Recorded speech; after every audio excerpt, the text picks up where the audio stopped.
Heavy is the head that has to manage all of this. Hey everyone, welcome back to my channel. We're now incentivized to buy what we already buy.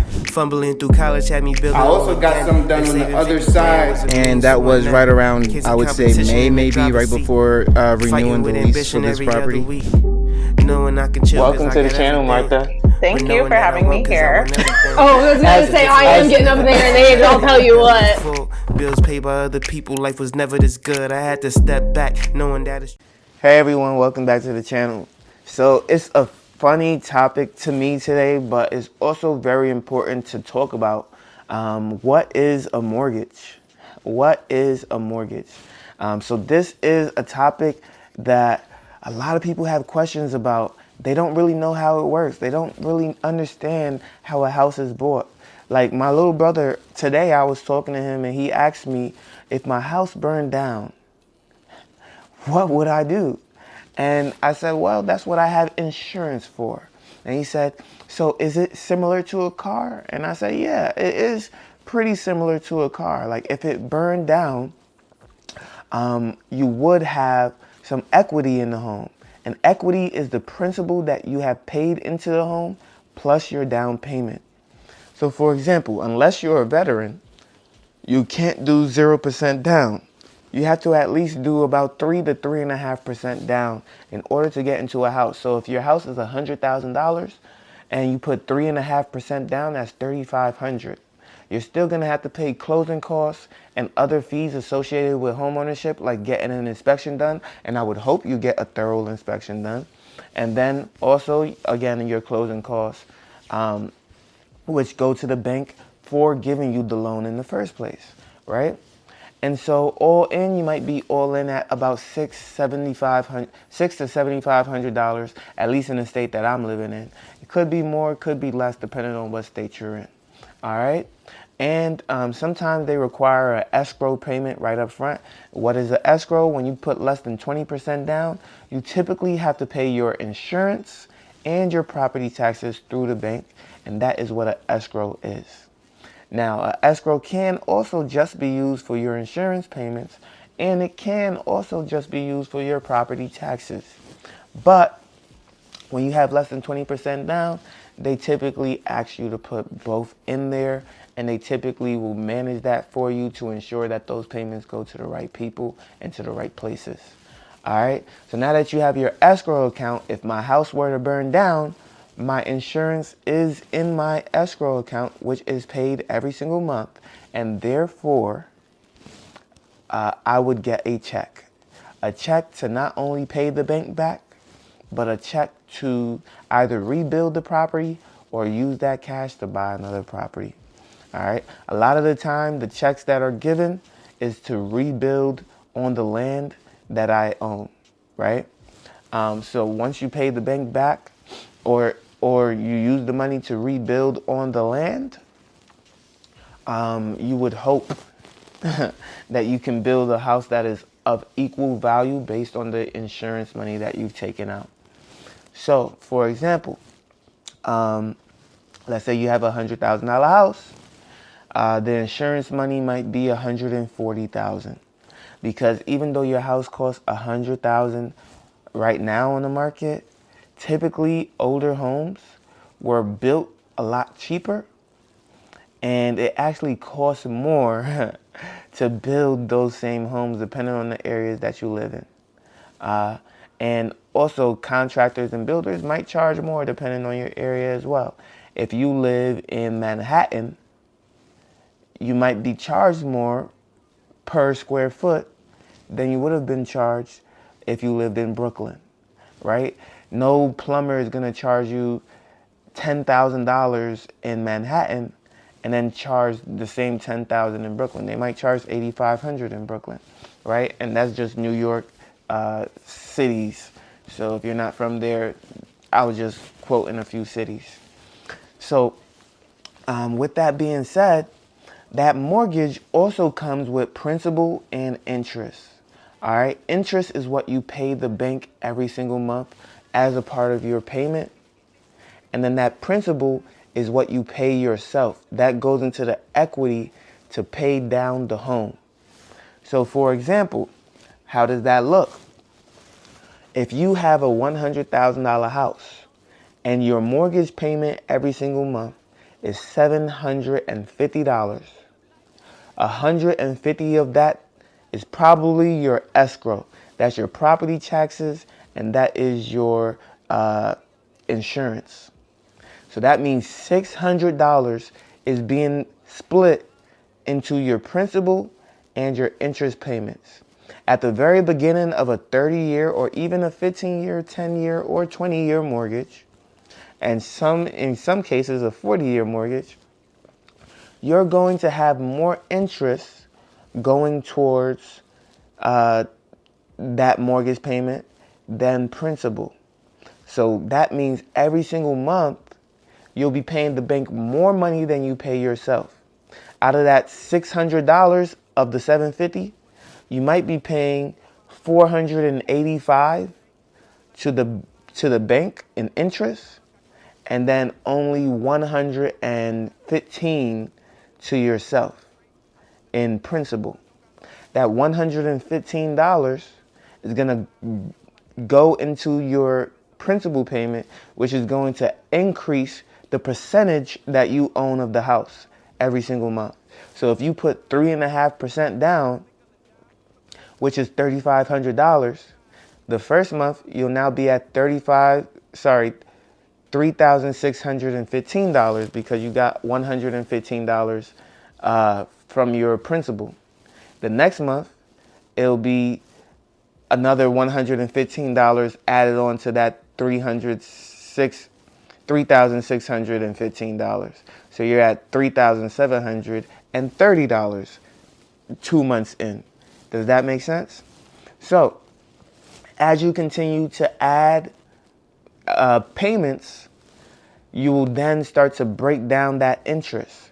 So instead of paying $485 in interest, you might now pay $484, and now your principal payment goes up to $116.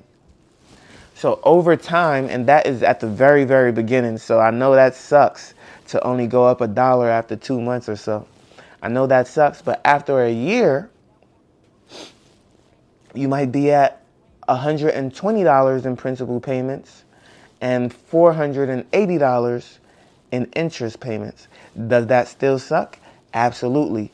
But on a 30-year mortgage, you're now down to 29 years. And you can always pay more principal. You can literally create a check or even do electronic payments. I'm thankful that I can do electronic payments with my mortgage lender so that I can send extra principal to the property, and that way I'm actually paying less and less interest every single month. Because understand that interest rate that you get at the beginning of your mortgage, which right now they're at like 6-7%, you're paying that on the entire balance of the mortgage. So if you put $3,500 down on a $100,000 property, you're paying 7% on $96,500 on that first month. And then you're paying 7% on $96,385 the next month, right? And so it continues to go down as you continue to chip away at it.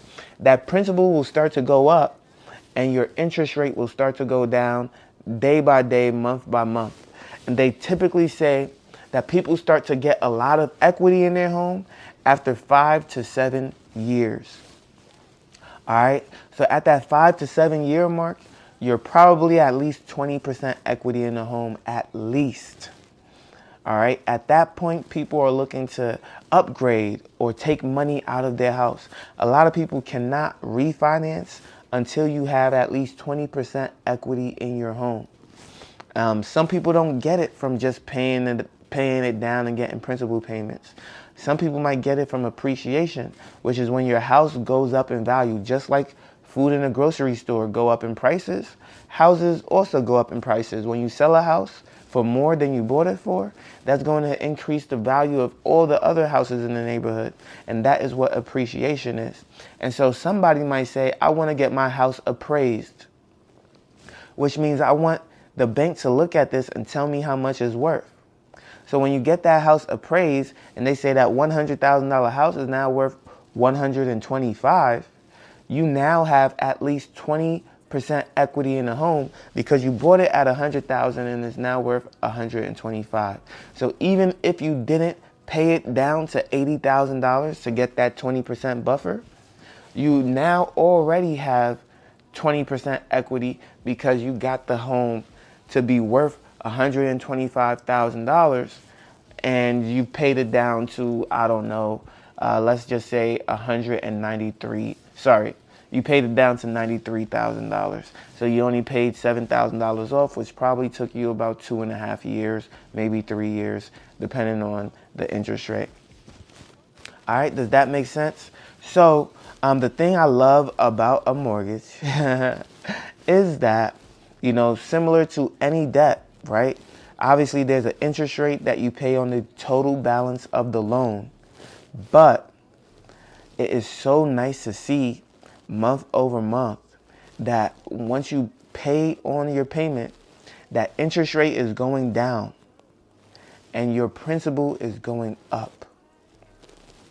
And the more you continue to pay into it, the more your principal continues to rise and the more that interest rate continues to fall.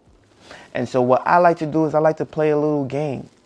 You know, similar to the stock market when I first started, I used to say, okay, I want my dividends to start to reach $1 for the month.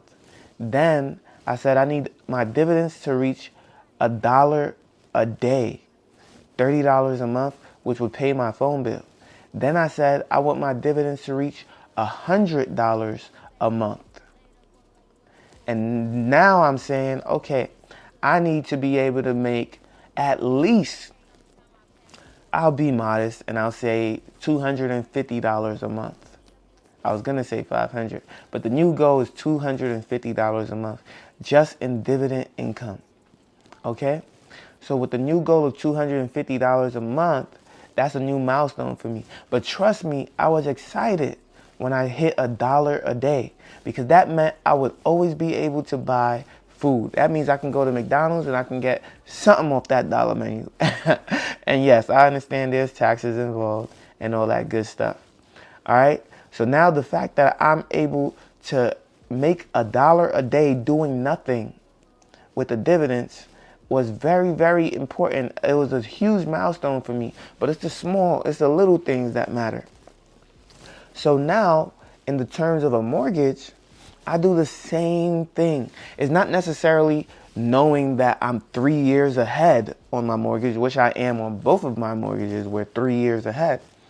But it's more so knocking down that interest rate and being like, okay, the next goal is this, the next goal is that. For example, I did have a mortgage that had an interest payment that was around $485. And I was only getting like $330 in principal every single month. And I say only, I know people are getting less than that, but I was getting like $330 in principal every month. Not to talk about how expensive the taxes and property insurance was, right? And so I was already paying extra on a mortgage. I was already paying $250 additional in principal for that particular property, and then another $270 on top of that. And then for my other property, I was paying an extra $180 in principal and then an extra $100 on top of that. You do the math if you like. All right. So every single month, I'm paying these properties down by, I'm just going to guesstimate an additional $700 in principal every single month, regardless of what's going on. And for Christmas, I just put an extra $400 on both properties because that's what I do every single Christmas. As you guys know, I love to put a little bit extra on each property every Christmas, and that $270 is still going to come on the next payment, and that $180 is still going to come on that next payment to make that a total of over $1,000 that I paid in just principal payments for the Christmas holidays to myself. Merry Christmas to me, because it lets me know that when I start 2025, I'm starting it strong. I'm starting it with the mindset of I am paying this thing off and I'm paying this thing down, and I'm getting more principal every single month and less interest every single month. So I play little games with with the mortgage to see how much do I need to pay down to take $1 off of the interest every single month and add that to my principal, or how much do I need to pay to take $2 off every single month and add that to my principal. And then, of course, if I know that, I can say, okay, how much do I need to pay to take $5 off and add that to the principal? Because if you're chopping down the principal by $5 a month, whew, I mean, if you're chopping down the interest rate by $5 a month, I mean, in 12 months, that's $60. And that's $60 that swung the other way. So if you're paying $60 less in interest, you're also paying $60 more to yourself in principal. How powerful is that? To say for the next 12 months moving forward, you now have an additional $60 that you're paying yourself and not paying the bank.